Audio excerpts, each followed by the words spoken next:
الحمد للہ الذی ارسل رسولہ بالہدی والصلاة والسلام علی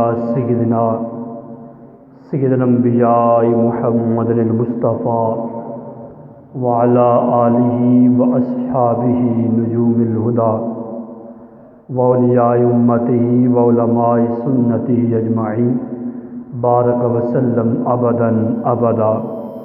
اما بعد فاعوذ باللہ من الشیطان الرجیم بسم اللہ الرحمن الرحیم. یا ایہا الذین آمنوا کتب علیکم الصیام کما کتب علی الذین من قبلکم لعلکم تتقون. صدق اللہ و مولانا العظیم. وقال اللہ تبارک و تعالی فی شان حبیبہ ان اللہ ملائکتہ یصلون علی النبی یا ایہا الذین آمنوا صلوا علیہ وسلموا تسلیما. الصلاۃ والسلام علیک یا سیدی یا رسول اللہ وعلی آلک واصحابک یا سیدی یا حبیب اللہ. الصلاۃ والسلام علیک یا سیدی یا نبی اللہ وعلی آلک واصحابک یا سیدی یا نور اللہ. یا صاحب الجمال و یا سید البشر من وجهك المنیر لقد نور القمر لا يمكن الثناء كما كان حقه. بعد از خدا بزرگ تو ہی قصہ مختصر. بلغ الولا بکمالہ کشف الدجا بجمالہ حسنت جمیع خصالہ صلوا علیہ وآلہ. سب سے اولا ہو اعلیٰ ہمارا نبی، سب سے بالا ہو اعلیٰ ہمارا نبی. جیسے سب کا خدا ایک ہے ویسے ہی ان کا تمہارا ہمارا نبی. کون دیتا ہے دینے کو منہ چاہیے، کون دیتا ہے دینے کو منہ چاہیے، دینے والا ہے سچا ہمارا نبی. اللہ جل جلالہ و تم برہان و اعظم و شان کی حمد و ثنا. حضور تاجدار مدینہ راحت قلب و سینہ فیض گنجینہ صاحب معطر پسینہ سردار مکۃ المکرمہ سلطان مدینہ المنورہ صلی اللہ تعالی علیہ وسلم کی ذات ببرکات پر ہدیہ درود السلام بھیجنے کے بعد میرے بزرگوں، میرے دوستوں، امام الانبیاء کے پیارے پیارے غلاموں، میں نے آپ کے سامنے قرآن کریم برہان رشید کی آیت کریمہ تلاوت کرنے کی سعادت حاصل کی ہے.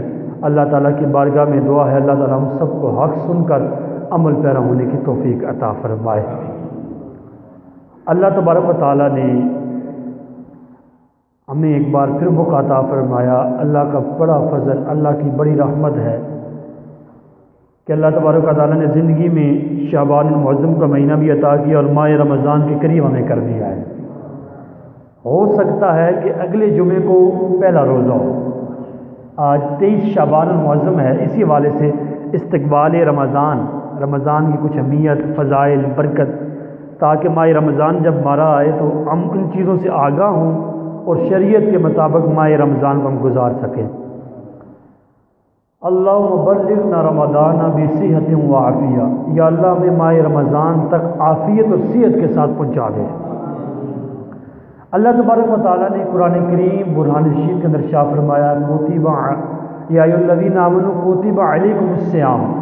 اے ایمان والو تم پر روزوں کو فرض کیا گیا ہے. کیسے فرض کیا گیا ہے؟ کما کتب علی الذین من قبلکم، جیسا کہ تم سے پہلے لوگوں پر روزوں کو فرض کیا گیا ہے. اور روزے فرض کرنے کی علت کیا ہے، سبب کیا ہے، اس کا مدعا کیا ہے کہ روزے کیوں فرض کیے گئے ہیں؟ فرمایا لعلکم تتقون، تاکہ تم پرہیزگار بن جاؤ، تم نیک ہو جاؤ، دنیا میں آنے کے مقصد کو پالو. تمہاری پرہیزگاری کے لیے تم پر روزوں کو کیا کیا گیا ہے؟ فرض کیا گیا ہے.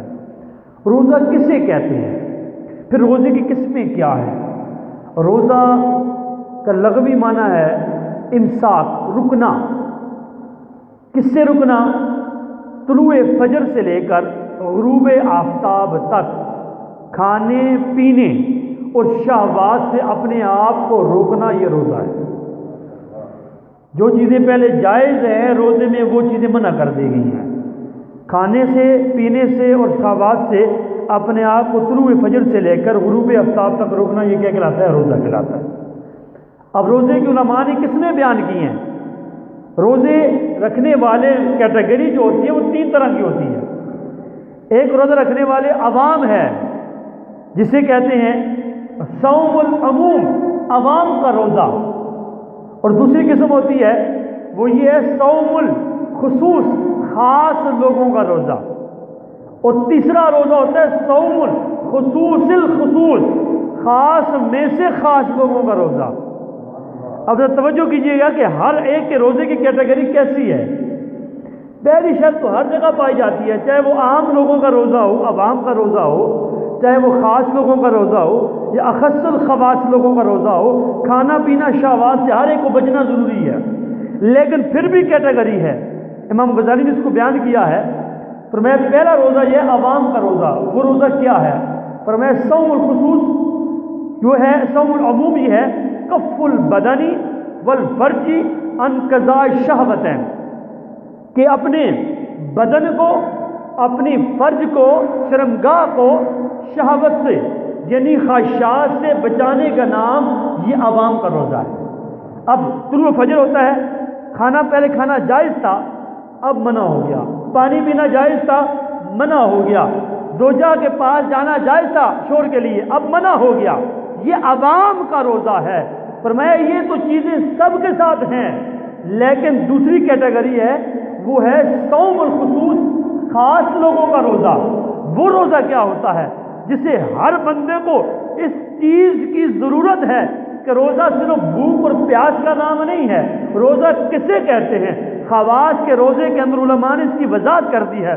فرمایا خاص لوگوں کا روزہ یہ ہے کف السمع والبصر واللسان والید والرجل وسائر الجوارح عن الاسامی، کہ بندے کا اپنے کانوں کو، اپنی آنکھوں کو، اپنے ہاتھوں کو، اپنے پاؤں کو، اپنی زبان کو اور جسم کے سارے اعضاء کو حرام کاموں سے بچانے کا نام روزہ ہے، گناہوں سے بچانے کا نام روزہ ہے۔ آج ایک بندہ کیا کرتا ہے؟ وہ صبح طلوع فجر سے پہلے پہلے سحری کرتا ہے، کھانا کھا لیا، اس نے سحری کر لی، غروب آفتاب تک وہ کھاتا پیتا نہیں ہے، وہ سمجھتا ہے میرا روزہ ہے، لیکن وہ جھوٹ بھی بول رہا ہے، وہ غیبت بھی کر رہا ہے، وہ فلمیں ڈرامے بھی دیکھ رہا ہے، وہ کھیل کود میں بھی لگا ہوا ہے، وہ بدنگائی بھی کر رہا ہے، وہ گالی گلوچ بھی دے رہا ہے، دل میں آزاری بھی مسلمانوں کی کر رہا ہے، جسم کے سارے اعضاء سے رب کی نافرمانی کر رہا ہے، پھر بھی کہتا ہے میں تو روزے سے ہوں۔ تو بھوک پیاس کا نام روزہ نہیں ہے۔ میرا آقا صلی اللہ علیہ وسلم ارشاد فرماتے ہیں، حدیث پاک کا مفہوم ہے، جو بندہ اپنے اعضاء کو روزے کی حالت میں گناہوں سے نہیں بچاتا تو اللہ تبارک و تعالیٰ کو تمہاری بھوک اور پیاس کی کوئی حاجت نہیں ہے۔ ذرا غور تو کریں، ایک بندہ کھانے پینے سے رکا ہوا ہے لیکن وہ اپنی آنکھوں کو حرام سے پر کرتا ہے، اب وہ روزے کا وقت کیسے گزارتا ہے؟ ٹی وی کے آگے بیٹھ کے ڈرامے دیکھ رہا ہے، فلمیں دیکھ رہا ہے، انٹرنیٹ کے اوپر فلمیں دیکھ رہا ہے، وہ موبائل کے اوپر فلمیں دیکھ رہا ہے، بدنگائی کے ذریعے نامحرم عورتوں کو دیکھ رہا ہے، اور وہ سمجھ رہا ہے میرا روزہ ہے، وہ سمجھ رہا ہے میرا روزہ ہے۔ حالانکہ کان کا بھی روزہ ہے، آنکھ کا بھی روزہ ہے، زبان کا بھی روزہ ہے، ہاتھوں کا بھی روزہ ہے، پاؤں کا بھی روزہ ہے، ذہن کو بھی گناہوں کے خیالات سے بچانا ہے، تب روزے کی روحانیت ملتی ہے۔ تو قرآن کہتا ہے لعلکم تتقون، تم پر روزوں کو فرض کیا گیا ہے جیسا کہ تم سے پہلے لوگوں پر فرض کیا گیا ہے۔ کیوں کیا گیا؟ لعلکم تتقون، تاکہ تم پرہیزگار بن جاؤ۔ اب پرہیزگار بندہ روزے رکھ کر بھی نماز نہ پڑھے، روزہ رکھ کر بھی جماعت کی پابندی نہ کرے، روزہ رکھ کر بھی فلمیں دیکھے، روزہ رکھ کر بھی جھوٹ بولے، روزہ رکھ کر بھی گانے سنے، روزہ رکھ کر بھی لوگوں کی دل آزاری کرے، روزہ رکھ کر بھی گالی گلوچ دے، پھر کہے مجھے تقوی نصیب نہیں ہوا۔ تقوی کیسے نصیب ہوا؟ روزے کے آداب ہے تو نے پورے ہی نہیں کیے، تو نے تو فقط اپنے آپ کو بھوکا پیاسا رکھا ہے، تو نے گناہوں کو چھوڑا ہی نہیں ہے، بدنگائی چھوڑی ہی نہیں ہے۔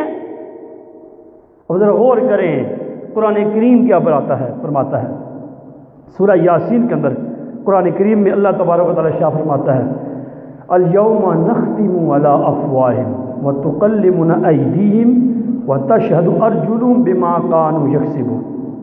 کیفیت کیا ہے؟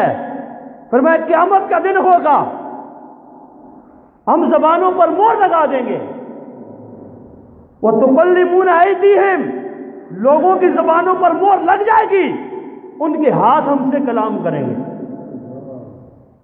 وتشہد ارجلہم بما کانوا یکسبون، ان کے پاؤں بتائیں گے یہ ہمارے ذریعے گناہ کے کس کس اڈے پہ چل کے جایا کرتے تھے۔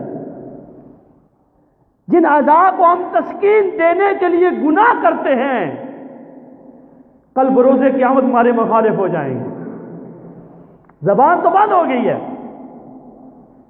ہاتھ بولے گا میرے ذریعے یہ نامحرم عورتوں کو چھوتا تھا، میرے ذریعے یہ مظلوموں پر ظلم کرتا تھا، یہ میرے ذریعے مظلوموں کو مارتا تھا۔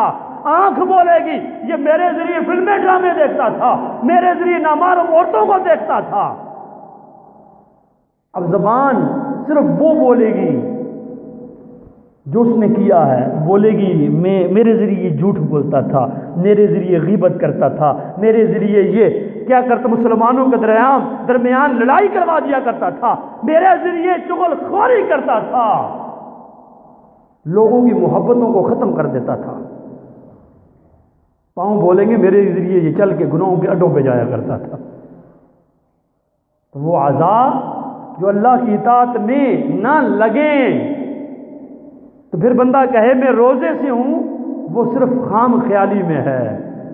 امیر علیہ سنت نے وسائل بخشش میں اندر فرمایا ہے کچھ ایسا کر دے میرے کردگار آنکھوں میں، کچھ ایسا کر دے میرے کردگار آنکھوں میں کہ ہمیشہ نقش رہے روئے یار آنکھوں میں۔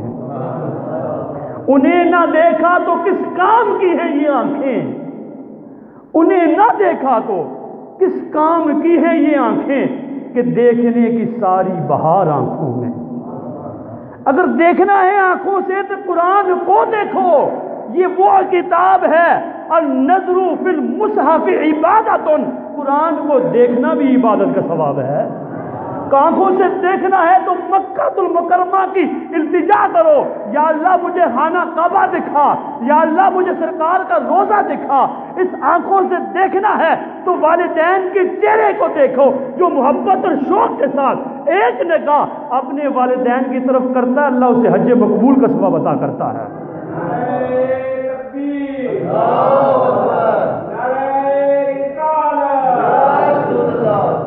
سکون نہیں آتا، دیکھنا ہے دیکھیں، جن چیزوں کو دیکھنے کا شریعت حکم دیتی ہے ان کو دیکھیں نا یار، ان کو دیکھیں۔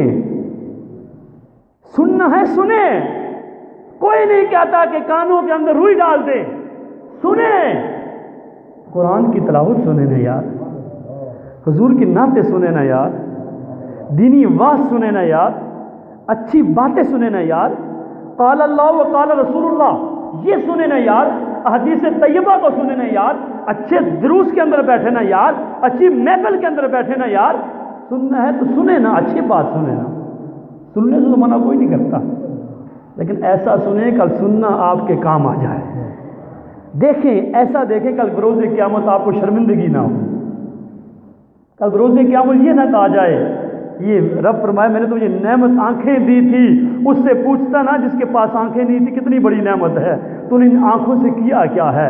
نامہ اعمال پڑھ کے سنا رہے ہیں، ہم نے اس سے فلمیں دیکھی ہیں، نامحرم عورتوں کو دیکھا ہے۔ ذرا غور کریں، اس قیامت کے دن میں والدین، اولیاء اکرام، انبیاء اکرام، ساری مخلوق کے سامنے نامہ اعمال پڑھ کے سنانا پڑے گا، تمہارا حال کیا ہوگا؟ اور تیسرا درجہ علماء نے لکھا ہے روزے کا، فرمایا صوم الخصوص الخصوص، خاص میں سے خاص لوگوں کا روزہ۔ وہ کون سا روزہ ہے؟ اخص الخواص، فرمایا صوم القلب عن هموم الدینیت والافکار دنیاویت وقفوا عن ما سوى اللہ بالکلیہ۔ کیا مطلب ہے اس کا؟ کہ تمام امور سے رک کر صرف اور صرف اپنی تمام تر توجہ اللہ کی طرف لگا دینا، یہ خاص میں سے خاص لوگوں کا روزہ ہے۔ میں کس کی مثال دیتا ہوں؟ اس کی بڑی پیاری مثال. وہ سے کام ہوتے جائز ہیں لیکن جو اللہ کے نیک بندے ہوتے ہیں ان کو بھی نہیں کرتے. کرنا منع نہیں ہوتا لیکن اس میں دینی اور دنیاوی کوئی فائدہ نہیں ہوتا تو اللہ کے نیک بندے اسے چھوڑ دیتے ہیں. ایک کپڑے کا سوٹ ہے، کپڑا کیوں بنایا گیا؟ سردیوں کا کپڑا، گرمیوں کا کپڑا، یا تو گرمی سردی سے بچنے کے لیے، یا سب سے بہتر چیز ہے اپنے ستر کو چھپانے کے لیے، اپنے حیا کے مقام کو چھپانے کے لیے. وہی ایک سوٹ 1000 روپے کا سوٹ ملتا ہے جس سے اعضاء ستر چھپ جاتے ہیں، نماز اس سے جائز ہو جاتی ہے، سردی گرمی سے بچا جا سکتا ہے. وہی بندہ اگر 25,000 روپے کا سوٹ لیتا ہے، بالکل جائز، حلال کی کمائی سے لے کر جائز ہے، اس کی حلال کی کمائی ہے، لے سکتا ہے. لیکن جو خاص میں سے خاص لوگ ہوتے ہیں نا، اگر 1000 روپے کے سوٹ سے کام چلتا ہے وہ لے لیتے ہیں 24,000 اللہ کی راہ میں خرچ کر دیتے ہیں. یہ خاص میں سے خاص لوگ ہیں. شرم جائز ہونے کے باوجود بھی ان کا سوچنا، ان کا دیکھنا، ان کا بولنا، ان کا اٹھنا، ان کا بیٹھنا، ان کا گفتگو کرنا فقط اللہ کی رضا کے لیے ہوتا ہے، دنیا میں سے کسی کو راضی کرنے کے لیے نہیں ہوتا. تو ان کا روزہ بھی ایسا ہوتا ہے کہ اللہ کے سوا کسی اور کی طرف وہ توجہ ہی نہیں کرتے. ذرا غور تو کریں، ہم اپنے روزوں کو دیکھیں. روزہ آنے والے ہیں، ماہ رمضان آنے والا ہے، اس کی آمد ہے. اللہ ہمیں صحت اور عافیت کے ساتھ ماہ رمضان تک پہنچا دے، ماہ رمضان کے روزے رکھنے کی توفیق عطا فرما دے. آئیے، رمضان کے اندر جب بندہ روزہ رکھتا ہے تو اسے بھوک محسوس ہوتی ہے، تو بھوک کی وجہ سے اسے کئی چیزیں، کئی فائدے ہوتے ہیں. دل کی صفائی ہوتی ہے، بندہ اپنے پیٹ کو خالی رکھے تو دل کی صفائی ہوتی ہے، گناہوں کی طرف دل مائل نہیں ہوتا. جب پیٹ بھر جاتا ہے تو پھر گناہوں کی طرف دل مائل ہوتا ہے، خیالات آتے ہیں. اسی طرح رقت قلبی طاری ہوتی ہے. جو بندہ نہیں روتا، کبھی نہیں روتا، ماہ رمضان میں وہ ذرا اپنے گناہوں کو سوچ کے افطاری کا وقت بیٹھے نا، آنسو جاری ہوتے نہیں ہوتے. رقت قلبی طاری جاتی ہے. ماہ رمضان کی اتنی بہاریں ہیں، اتنی برکتیں ہیں، اور آخرت کی بھوک اور پیاس کی یاد آ جاتی ہے. قیامت کے دن بھوکھا پیاسا 50,000 سال ننگے بدو ننگے پاؤں کھڑا ہونا پڑے گا، اور گناہوں کی رغبت میں کمی ہو جاتی ہے.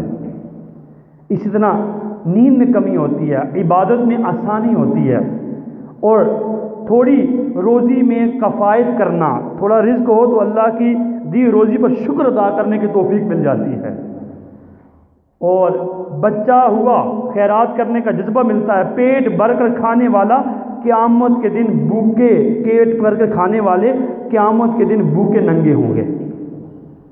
اس دن یاد آتے ہیں غریب لوگوں کے گھر جب چولہا نہ جلے تو کیسی کیفیت ہوتی ہے. جیسے آج لوگوں کو لاک ڈاؤن کی اہمیت یاد آئی کہ اتنے عرصے سے کشمیر کے اندر مسلمان لاک ڈاؤن میں ہیں، کیسی ان کی کیفیت ہے. آج آل ثروت اور یورپی کنٹریوں کو لاک ڈاؤن کرنا پڑا نا، جو اپنے سب کچھ گھر میں کھانے پینے کو بھی ہے، پھر بھی لگ پتہ چل گیا ان کو کہ کشمیر کے اندر مسلمان کیسے گزارا کر رہے ہیں، فلسطین کے اندر مسلمان کیسے گزارا کر رہے ہیں.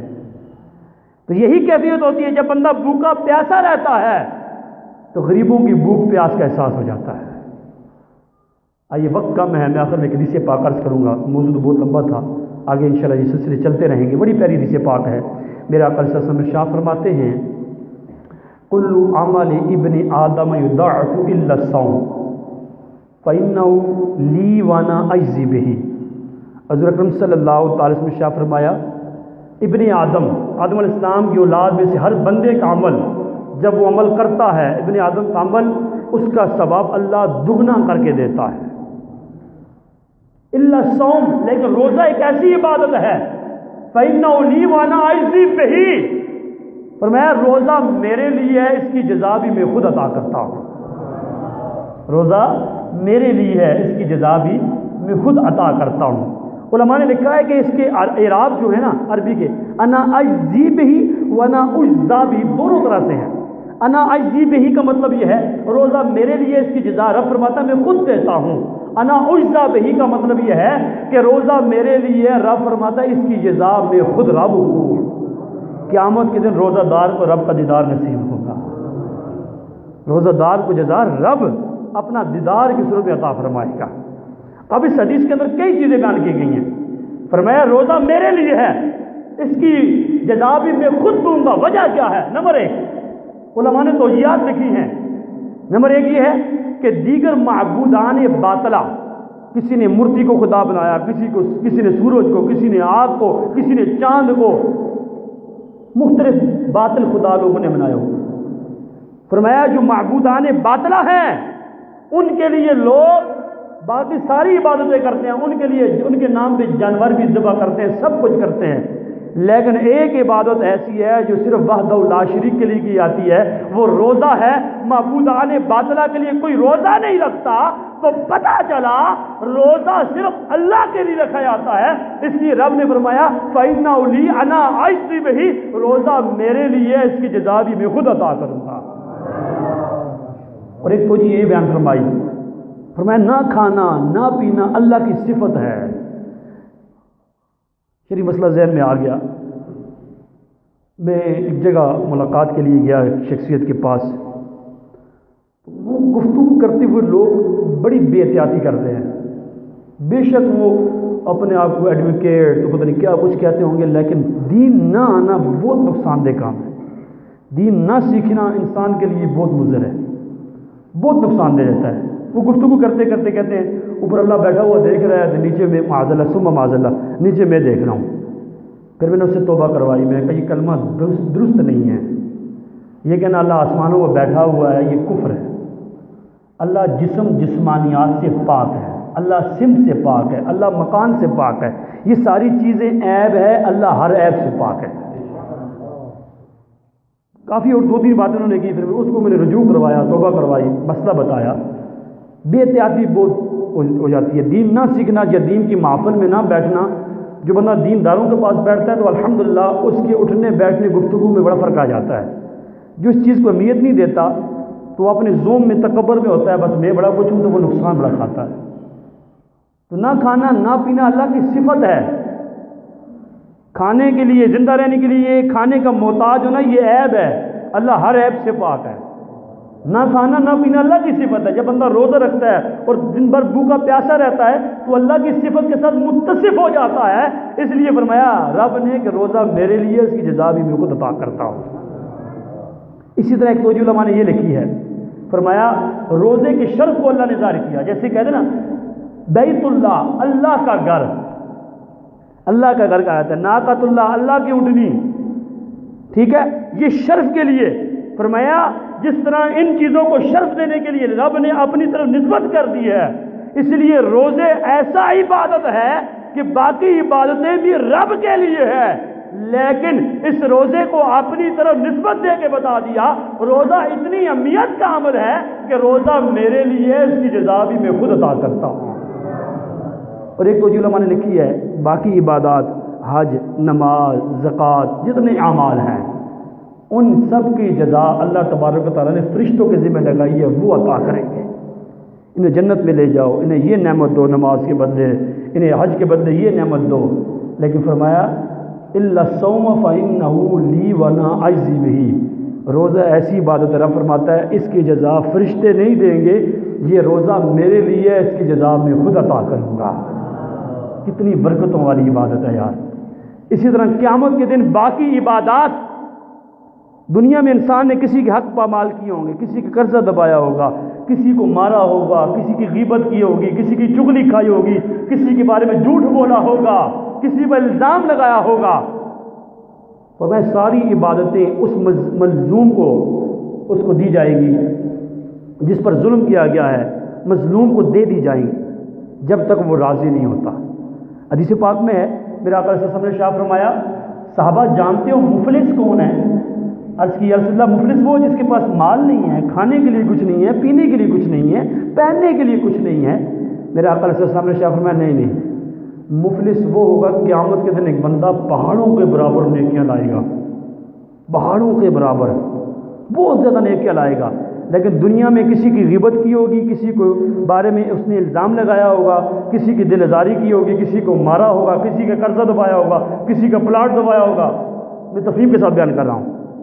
تو فرمایا اس مظلوم کو راضی کرنے کے لیے اللہ اس بندے کی نیکیاں اٹھا اٹھا کے اس کو دیتا رہے گا یہاں تک کہ اس کی نیکیاں ختم ہو جائیں گی. اب پھر بھی مظلوم باقی ہوں گے جن کے اس نے حق پامال کیے ہوں گے, پھر اللہ ان کے گناہ اس کے ذمہ لگا دے گا. اب اسے گھسیٹتے ہوئے جہنم میں ڈال دیا جائے گا. پہاڑوں کے برابر نیکیاں لایا, جنت میں نہ جا سکا, پھر بھی جہنم میں جائے گا. یہ مفلس ہے. یہ کیا ہے؟ مفلس ہے. تو ساری عبادتیں اگر دنیا میں کسی نے کسی کا حق پامال کیا, اسے راضی کرنے کے لیے اس کی عبادتیں دی جائیں گی. زکوٰۃ بھی دی جائے گی, اس کی ثواب کی زکوٰۃ, جو زکوٰۃ دینے کی ثواب بنتا ہے وہ بھی دیا جائے گا. حج کا ثواب بھی دیا جائے گا, نمازوں کا ثواب بھی دیا جائے گا. لیکن رب فرماتا ہے الا الصوم فإنه لی وانا اجزی بہ. روزہ ایسی عبادت ہے اس کا ثواب کسی کو نہیں ملے گا جس نے روزہ رکھا ہے. رب فرماتا ہے روزہ صرف میرے لیے ہے, اس کی جزا روزہ رکھنے والے کو میں خود عطا فرماؤں گا, میں خود عطا فرماؤں گا. اور ایک اور بات, باقی عبادتوں میں ریاکاری ہو سکتی ہے. حج کرے تو بندہ نام سے ہی کر دیتا ہے, اب وقاص تھا تو حاجی وقاص ہو گیا, زید تھا تو حاجی زید ہو گیا. ہر جگہ ریاکاری ہو سکتی ہے. لیکن روزہ جب تک آپ کسی کو نہ بتائیں نا آپ کا روزہ ہے, کسی کو نہیں پتا. یہ ریاکاری سے عبادت خالی ہے. اس لیے رب نے فرمایا روزہ میرے لیے ہے, اس کی جزا بھی میں خود عطا کرتا ہوں. آخر میں بڑی پیاری حدیث سے پاک دل ٹھنڈا ہو جائے گا. فرمایا جو ایمان کی حالت میں روزہ رکھتا ہے اللہ تبارک و تعالیٰ اسے جہنم سے اتنا دور کر دیتا ہے کہ جتنا ایک کوا پیدا ہو اور وہ اڑنا شروع کرے, یہاں تک کہ بوڑھا ہو کے مر جائے, تب تک جتنا فاصلہ بنتا ہے اتنا فاصلہ اللہ اس روزے دار کو جہنم سے دور کر دیتا ہے. علماء نے لکھا کوے کی عمر کتنی ہے؟ فرمایا اس کی کم سے کم عمر 500 سال ہے. 500 سال کوا اڑتا رہے تو کہاں سے کہاں پہنچ جائے گا. فرمایا اللہ اتنے فاصلے کی مقدار اس روزہ رکھنے والے کو جہنم سے دور فرما دیتا ہے. تو انشاءاللہ یہ موضوع چلتے رہیں گے. آخر میں رمضان ہو سکتا ہے کہ ماہ رمضان جمعے کو ماہ رمضان کا روزہ ہو. ایک شرعی مسئلہ عرض کروں گا.